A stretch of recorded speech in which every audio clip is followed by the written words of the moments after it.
নমস্কার, আমি মন্দিরা। আজ আবারও আপনাদের সঙ্গে কবিতার আলাপনে।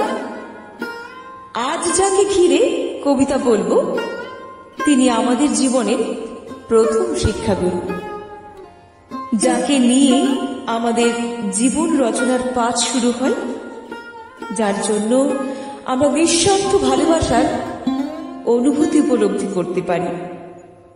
ঠিক ধরেছেন, আজ কবিতা বলবো মাকে নিয়ে।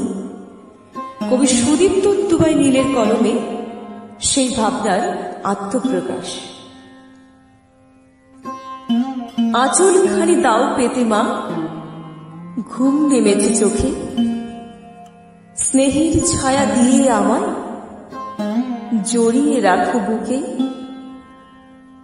জন্ম থেকেই তোমার পাশে একসাথে পথ চলা, তবু ভালোবাসি তোমায় কবু হয়নি মাগো বলা।